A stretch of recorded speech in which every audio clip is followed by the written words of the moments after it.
안녕하세요. 북신의 서재입니다. 남미 영화는 낯섭니다.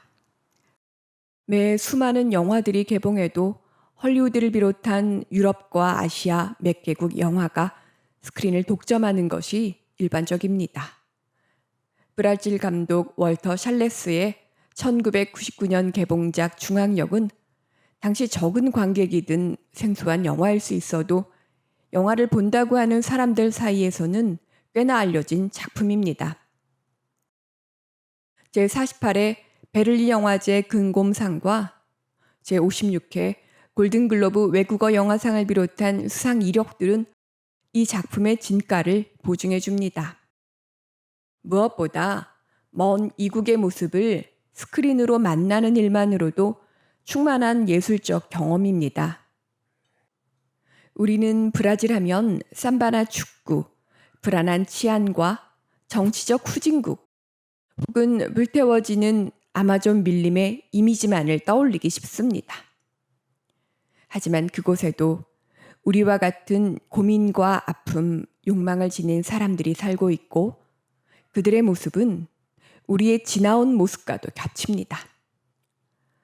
일자리를 찾아 수많은 사람들이 모여드는 브라질의 수도 리우데 자네이루의 중앙역 풍경을 르포식으로 담아낸 도입부는 다큐멘터리 감독으로 출발한 월터 살레스의 영화관과 이어져 있습니다.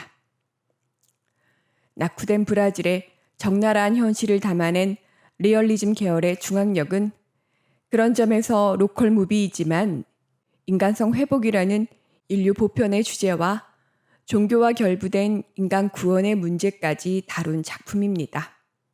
길을 따라가면서 사건이 펼쳐지는 전형적 로드무비의 형식을 따르고 있는 이 영화에서 편지는 중요한 모티프입니다. 한 장의 편지를 들고 아버지를 찾아 나서는 어린 조수애와 도라라는 신부 고약한 중년 여성의 브라질 종단기가 이 영화의 전체 얼개입니다. 중앙역은 한 장의 편지가 한 사람의 인생을 바꿀 수 있다면 만약 그 뜻깊은 편지가 받는 이에게 전달되지 않는다면 이라는 시놉시스에서 시작되었다 합니다. 다큐멘터리 감독으로 출발한 월터 샬레스의 영화관은 이 작품에도 이어져 초반부 리우 중앙역 풍경은 다큐적 성격이 물씬 배어납니다. 브라질 중앙역에서 책상 하나를 두고 문맹자들의 편지를 대필해주는 전직 교사 출신 도라는 실상 사기꾼에 가깝습니다. 가족이나 연인에게 소식을 전하기 위해 도라 앞에 앉은 가진 것 없는 이들의 간절함은 그녀 안중에 없습니다. 대필 일은 오직 밥벌이 수단에 불과해 우편 대행료까지 챙긴 편지 뭉치들은 곧장 쓰레기통으로 직행됩니다. 그러던 어느 날 9살 난 남자아이 하나를 데리고 와 남편에게 편지를 써달라 부탁하는 아나라는 여자가 등장하면서부터 도라 인생은 꼬이기 시작합니다. 술주정뱅이이지만 남편을 사랑한다는, 아들이 당신을 보고 싶어 한다는 말을 도라에게 부탁하고 역을 나서자마자 아나는 교통사고로 즉사하고 그녀 아들 조수애만이 그곳에 남았습니다. 천의 고아가 된 조수애가 남겨진 중앙역은 소매치기범을 잡아 그 자리에서 총살시켜도 아무도 제지하지 않는 지옥입니다. 이후 도라는 조슈애를 사설 입양원이라 사칭하는 무리에 팔아넘깁니다. 하지만 그녀 친구가 그곳은 애를 죽여 장기 밀매하는 단체라고, 사람이 해서는 안 되는 일이 있는 거야 라는 말에 피도 눈물도 없는 도라는 밤새 잠 못 이루다 결국 아이를 빼내 아버지를 찾는 긴 여행의 동반자가 됩니다. 돈만을 아는 이기심의 화신과도 같았던 도라는 아버지가 있다는 세상의 끝을 향하는 여정 속에서 당돌한 조수애와 티격태격 싸우면서 친구가 되고 그녀 마음에도 서서히 온기가 들기 시작합니다. 이후 무일푼으로 여행하다 종교 축제가 열린 작은 마을에서 배고픔으로 쓰러진 그녀를 보살피는 것은 어린 조수애였고 영특한 그의 기지로 순례자들을 대상으로 하는 편지 대필로 다시 여비를 만듭니다. 이때 도라는 편지를 버리는 대신 붙이기로 마음먹습니다. 과거 리우역에서의 대필이 그저 밥벌이 수단이었다면 가족에 대한 믿음을 간직한 조수애와의 험난한 여행길 속에 평범한 이들의 삶에 편지가 갖는 의미와 가치를 깨달았기 때문입니다. 사람에게 신뢰가 없었던 그녀 인생 이력에는 칠뜨기라는 별명을 가진 알코올 중독이자 가정을 돌보지 않았던 아버지에 대한 깊은 상처가 있었습니다. 그녀에게 가족을 향한 사람들의 편지가 무의미했던 것은 가족이 어떤 존재이고 그리움이 무엇인지 경험하지 못했기 때문입니다.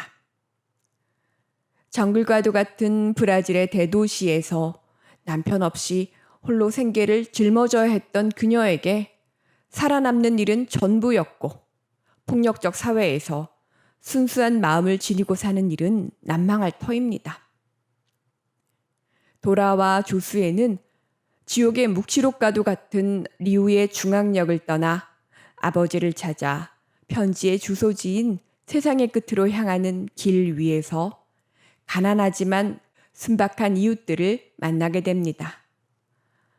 글자를 몰라 소식을 전하지 못하는 그들이 도라 앞에서 꺼내놓는 속내는 인간에 대한 선의와 믿음 그 자체였습니다.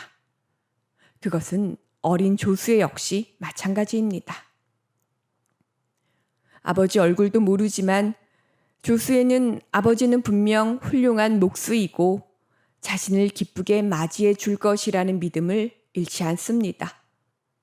하지만 영화는 끝내 부자지간의 감동적인 재회를 보여주지 않습니다. 대신 이복 형제 둘을 등장시킵니다. 영화 초반 조수의 손에 들린 팽이를 놓치는 바람에 엄마가 죽게 되었다면 목수의 직업을 이어받은 이복형은 조수애를 그들의 목공소에 데리고 가 팽이를 만들어줍니다. 엄마를 대신할 가족이 생겼음을 보여주는 부분입니다. 형들이 사는 그곳은 무질서하고 삭막한 리우와 달리 가난해도 반듯하고 깨끗한 거리와 온기 있는 집, 그리고 사람 냄새 나는 간이역이 오고 가는 이들을 맞는 인간미 넘치는 마을입니다. 타지로 떠난 아버지와 만날 수는 없어도 이복 형제 집에는 아버지 대신 읽혀지지 않은 편지가 놓여 있었습니다. 그를 모르는 두 형은 아버지가 보내온 편지를 도라에게 읽어달라고 부탁합니다. 리우에서의 편지 대필이 아이러니하게도 소통을 막는 행위였다면 도라는 이곳에서 진정한 메신저가 됩니다. 그리고 편지 끝에 조수애를 향한 아버지의 애정어린 말까지 덧붙임으로써 배다른 삼형제를 한 가족으로 얽어매어 줍니다. 비록 아버지 찾기는 실패해도 이들 형제는 더없이 따뜻한 가족을 이룰 것입니다. 그리고 도라는 그 집을 떠나기 전에 아버지가 보내온 편지 옆에 자신이 들고 온 조수의 엄마의 편지를 나란히 놓습니다. 전달되지 않을 거짓 편지만을 써왔던 그녀가 부재하는 사람 사이를 잇는 전령사가 되어줌이 이 영화의 핵심이며 그 과정에서 관객은 도라의 인간성 회복에 감동받습니다. 어찌 보면 그 뻔한 결말에 우리 마음이 움직이는 것은 그것이 허구라 해도 인간에 대한 선의를 확인할 때 뭉클해지기 때문입니다. 도라는 17 나이에 친딸조차 기억하지 못하는 아버지 모습에 깊은 상처를 입고 사람에 대한 기대를 일찍 접었는지 모릅니다. 조수의 꿈인 트럭 운전사는 도라 아버지 직업이었고 아버지를 간절히 찾는 꼬마는 바로 자신일 것입니다. 영화의 마지막, 도라는 조수애에게 가족을 만들어주고 새 옷을 입고 홀로 먼 길을 떠납니다. 이제 그녀는 과거와는 다른 삶을 살 것입니다. 새벽녘, 세상의 끝에서 출발하는 버스에 올라탄 도라는 처음으로 대필이 아닌 자신의 편지를 씁니다. 조수에게 난 오랫동안 붙이지도 못할 편지만 써왔단다. 하지만 이 편지는 꼭 붙인다고 약속하마. 너희 아빤 내 말대로 꼭 돌아오실 거야. 생각해보면 술 주정뱅이 우리 아버지도 좋은 면이 있었던 것 같구나. 나중에 너의 소원대로 트럭 운전사가 되거든 날 기억해 주렴. 두렵지만 언젠가는 너도 나를 잊겠지.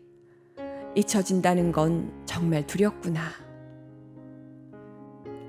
잊혀진다는 것이 두려워 마음의 빗장을 걸어 닫고 산 도라는 이제 타인에게 마음을 내줄 수 있는 사람이 되었습니다.